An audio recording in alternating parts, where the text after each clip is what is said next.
No. I don't like 100 people in this world, Dar.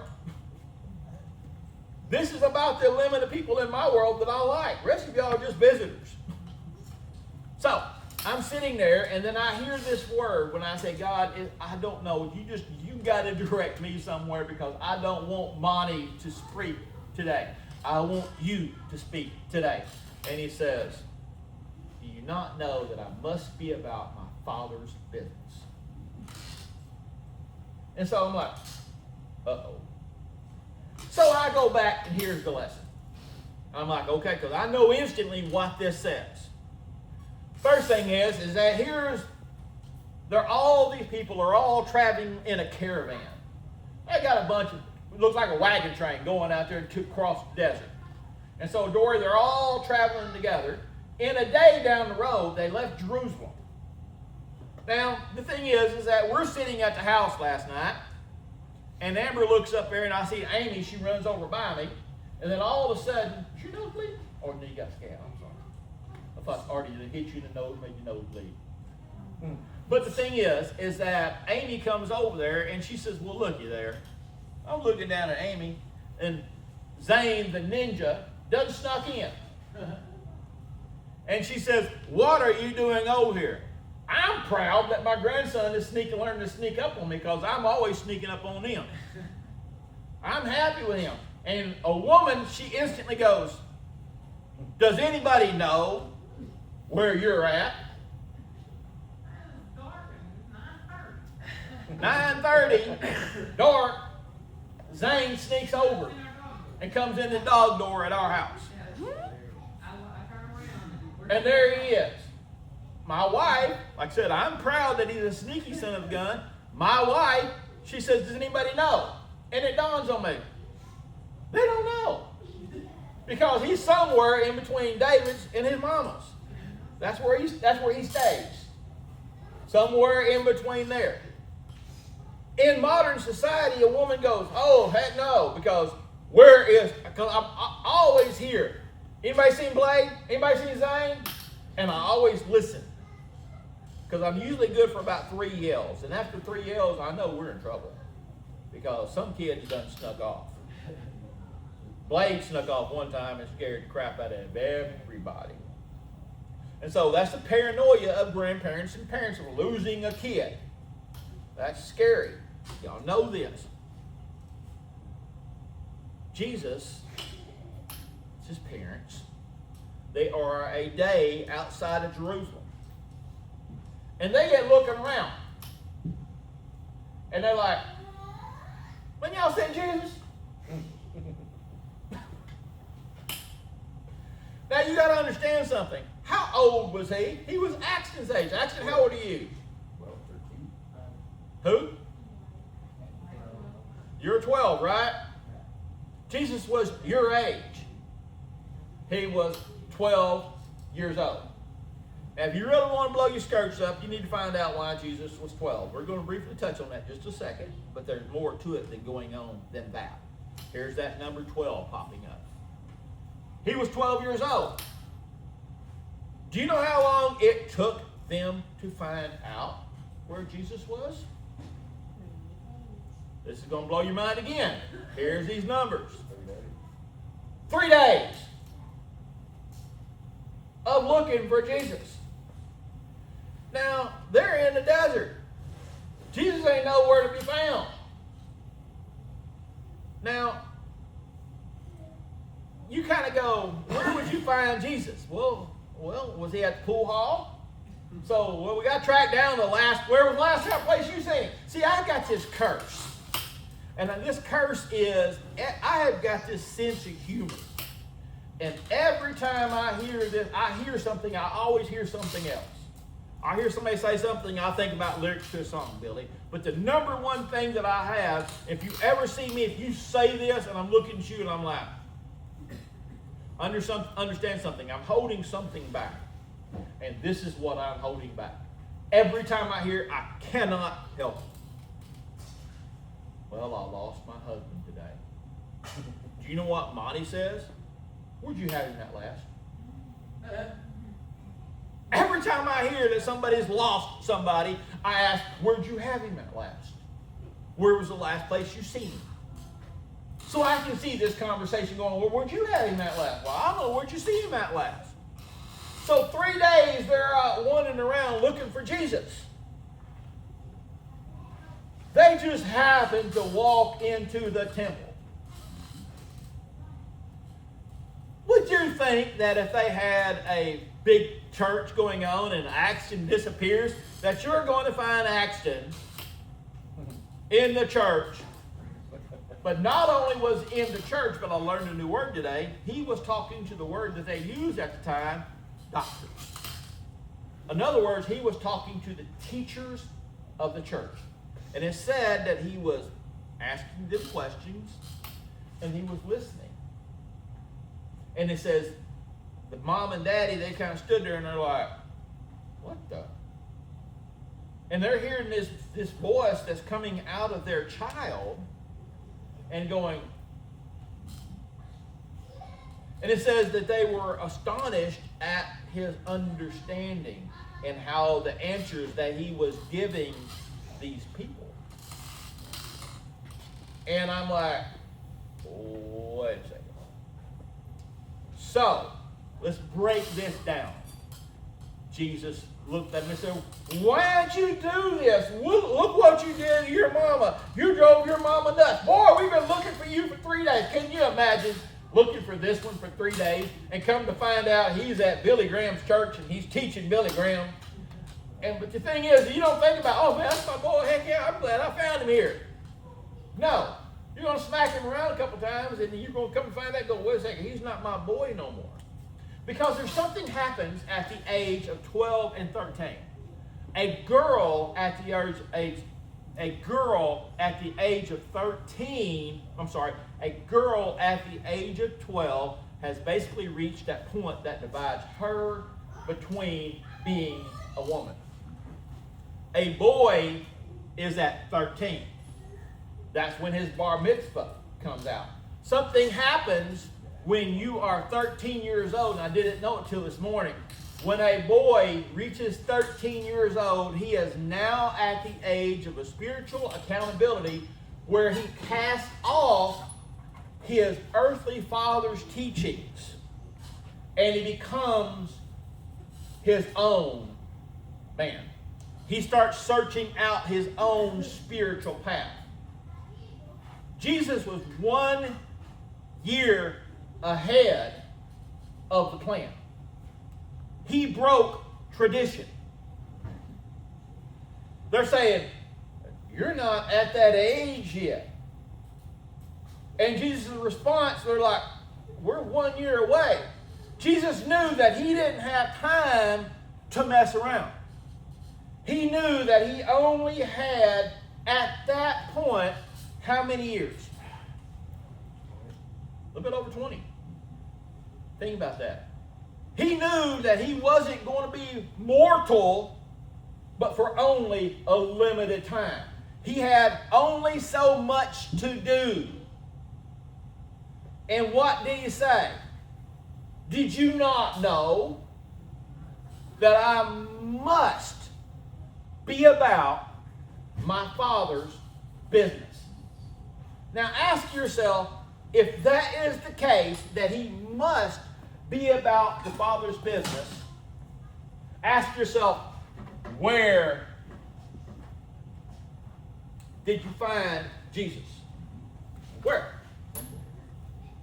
Where was Jesus when they found him? Right in the midst of the doctors. No. Where? He was in the temple.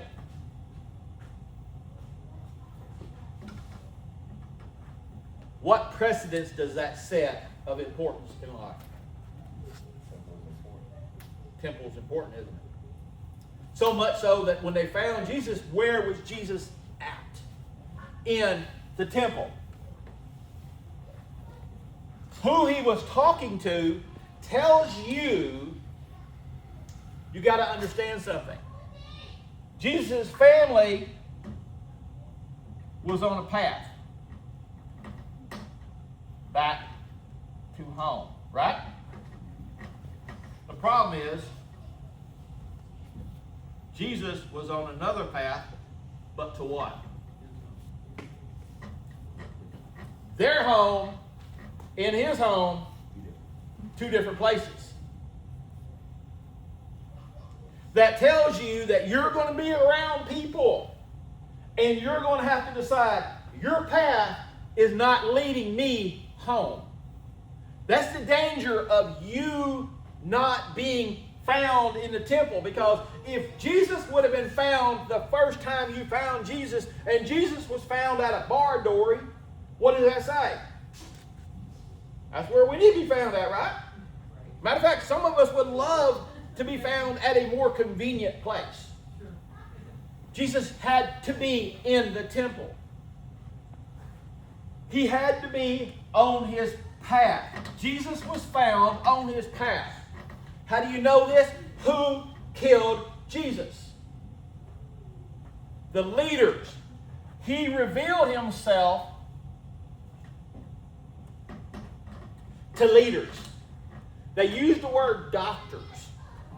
Dory, these were men who made their living being religious. That's what it said. That the leaders at that time were the people who had become ministers. They were the elites. Jesus went to them and went, I'm here. Matter of fact, I'm a little bit early. Look what y'all going to deal with. He told them early, I ain't afraid of y'all. I'm here a year early. We might as well get this thing kicked off right. Because he was on his path, and so he showed himself to the leaders, knowing all along that the very leaders because where did Jesus get killed at? Jerusalem. Who did he show himself to? The leaders. Jesus firmly established his path. What was he doing? He was asking them questions. Well, what did God say about that? What did God say about this? He wanted to hear what they said. Then they would come with their answers, and he'd go, this is what I say.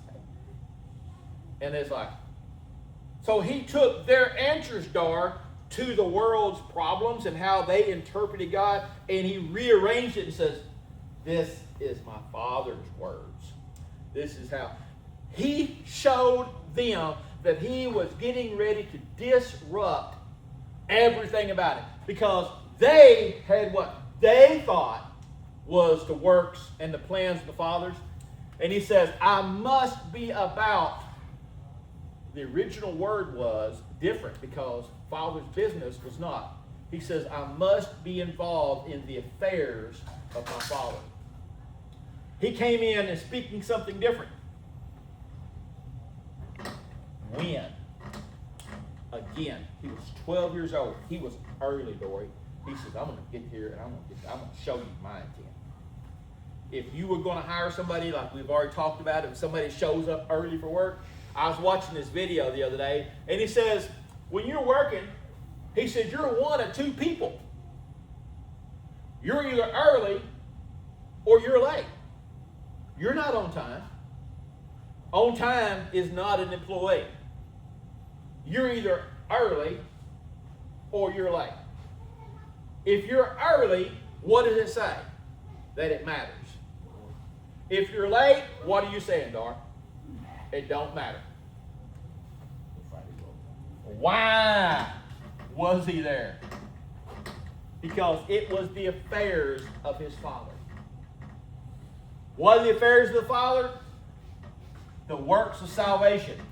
He was on the plan and the path of redemption of mankind. What was he there doing? He was proclaiming the truth. Not what people thought God said. Not what people interpreted what God said. Not how people twisted how God said. But he was telling them the truth. He was telling them what they didn't want to hear, but should hear. Y'all see that? How is that different? A big difference. and then the advancement of the kingdom of God. I told y'all about that dream that I had. And I woke up in that point. And I looked back and I heard these words, look. And Dory, I looked and there's the globe. I see the whole globe. And as I seen the whole globe, have you ever seen an image of like a hurricane? And you see how the hurricane swirls over an area? Dory, I would see these swirls of light. Some areas, the light would be like really, really bright light. And then some areas, it was dark, Dory, and it was constantly swirling. And all of a sudden, within the darkness, you would see a light. And the light would come up, and it would start fighting for the darkness. And as it was fighting for the darkness, the light would grow, and it would grow and grow and grow. And as that light was growing, it was spreading. But the problem is that darkness was swirling over here, and it was moving around. And so where there once was light, it started dimming, Dory. It started going down. It was coming darker and darker and darker. And as it got further down that path of darkness, it got darker and darker and darker until it was just black again. Then all of a sudden, you'd see this white spot, a little bitty speck would come up. And there it go again. It was starting. I said, God, what is that? And it said, this is the world as you don't see it. But this is what the world looks. The light is good. It's my presence. It's my people. They go into a dark area. They start bringing the light. The light starts overcoming. And he says the light areas that were once light become complacent. They start getting settled in. They start accepting sin. They start accepting wrongdoing. Their love, as the Bible says, grew cold. Their light started dimming. And as soon, Dory, as that light started dimming, the darkness started moving in. It grabbed a foothold. And it started getting darker and darker. He says, this is the battle for the soul of humanity. And it was constantly moving, constantly swirling, constantly changing. And he says, this is how it is. Why? Because there is a battle that they say that the battle that you see is just a front. It's just a distraction. Because if I can get you focused upon this battle, it's not the battle that you see. It's the one you don't see. That's the one that's going to get you. That's the one that's going to take you down at your knees. That's the one that's going to overcome you. The one that you're so focused upon, the one that you see, and the one that you're, this fight that you're being fed that you see is not the real fight. This is your distraction. And as you're sitting there and you're thinking about, we don't have this and we don't have that, all that you're thinking about, the everything that you have and don't have, everything that you don't have is a distraction from everything that you have or could have. See, he shows you, and your enemy is going to show you, Lance, everything that you don't have and never have had, because he wants you to be distracted by that. Because in our mind, Lance, we think that this supplies our needs. A friend of mine told me one time the most amazing thing. He says, Monty, let me tell you a secret about you that you probably don't even know. He said, you were poor growing up, don't you? Weren't you? I was like, yeah. He said, do you know why you are in this place that you're in? I was like, why? He said, because you have a fear of poverty. You don't want to be poor anymore. All that you think about is what you didn't have. He said that's what drives you. And that's why you'll never have what you need, because all you think about is what you didn't have. And that's what drives you. That's what consumes you. Instead, Monty, you never look to see what you have. And so I had to call my friend. I'm sitting there going to go do a job that I've been blessed with. And I'm sitting there and I just got done talking to the guy. I said, hey man, this one job that I'm getting ready to do, I said, I'm just letting you know. I said, I'm not doing it by the estimate that I wrote. He said, why is that? I said, it's going to be cheaper.